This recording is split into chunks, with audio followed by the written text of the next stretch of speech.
Many years ago, on a rainy night in Lynn, Alabama, a teenage girl was on her way home from prom with her boyfriend. Shortly after leaving prom, they got into an argument and the girl asked her boyfriend to stop and let her out. He did exactly as she requested, and she decided to walk the rest of the way home alone. Unfortunately, the teenage girl never made it to her destination. While walking along the side of Highway 5, she was struck by an 18-wheeler. The driver of the truck left the scene, and the teenage girl was discovered the following morning in a ditch. Supposedly, if you drive an 18-wheeler down Highway 5 in Alabama on a rainy night, she'll climb onto the side of the truck to see if this driver is the same one who killed her many years ago. This stretch of highway in Lynn is one of the most haunted places in Alabama.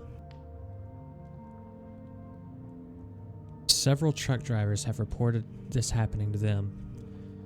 Even people driving other types of vehicles have reported seeing the teenage girl's ghostly figure walking along the side of Highway 5 in Alabama. Here's someone's recounting of their experience from that location. Let it be known, the grammar for this is a little strange, but it's all I could really find, so here we go. That girl showed up once. There's a start car track right next to where me and my wife live, and around 1 to 2 a.m., we were following a semi-truck. We were going northbound, and that truck in front of us slams on his brakes, swerved all over the road, and stopped. I back it down, and his scared voice came over the radio saying he just hit a girl. I called 911 for police and ambulance and told the driver we better get out and take a look. When we did, we couldn't find anyone. We looked everywhere. The police and ambulance showed up, and when we said we couldn't find anyone, the police officer said, "You just met her." But he told us the story about her. The driver in front of the semi said he hit her with the right side of his truck fender, although I never saw the ghost, but what the driver did in front of me convinced me something had happened. The police officer finished telling us about the story and I left. Always wondered how many other people had had the same experience. That's all I have to say about that night.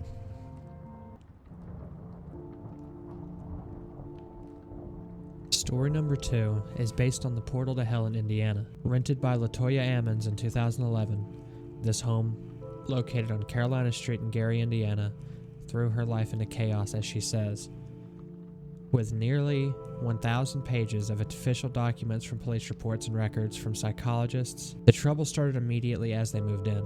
A month after settling into the new home, swarms of black flies covered the front porch, even though it was winter and freezing. After killing them, more would take their place. The 2 women that lived in the house also heard the sounds of footsteps in the basement and creaking from doors even though no one was home. Things would only get worse when these events started affecting the children that had lived in this house. Around 2 a.m. one morning, the mother of the children had walked into the daughter's room and saw her levitating on top of the bed. The youngest son would also sit in his closet and have conversations with someone and describe to his mother that he knew what death felt like. After the family moved out in 2012, the home was then bought by ghost adventurer Zach Bagans in 2014, and he had it demolished. Bagans told interviewers in a 2016 interview that something was inside that house and had the ability to do things that he's never seen before, and that there are things that people holding the highest forms of credibility couldn't explain either. Finishing off the interview by saying there was something in that house that was very dark, yet highly intelligent and powerful.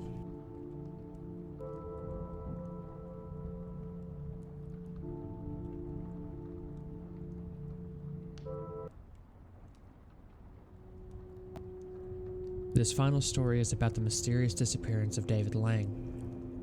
What makes this story so horrifying was that it was witnessed by 5 people. His 2 children, his wife, and the owner of the farm that he was working on, Judge August Peck, and his brother-in-law. On the afternoon of September 23rd, 1880, David's 2 children were playing in the front yard.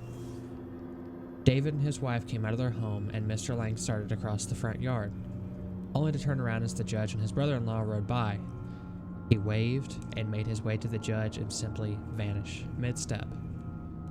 David Lang had just suddenly ceased to exist.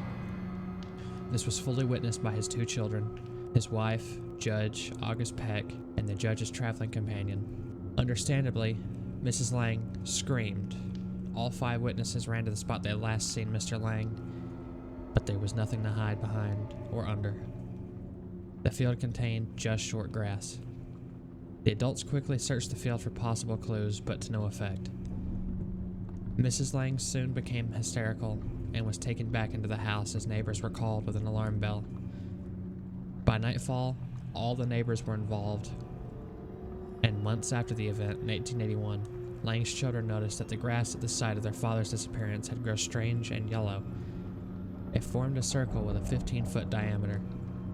Sarah called to her father, and seemingly as a result, both the children heard him faintly calling for help, over and over, until his voice faded away. In the search and by lantern, they checked every foot of the field, stamping their feet, trying to detect any caves, holes, or cracks that Mr. Lang might have fallen into. Nothing was found. Not one person has a definitive answer for what actually happened that day, and will probably never get an answer. It's a horrifying thought to just simply disappear.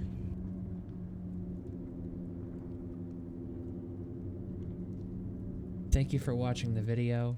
It's my first video in a while, and I was just trying to find the time to actually make it.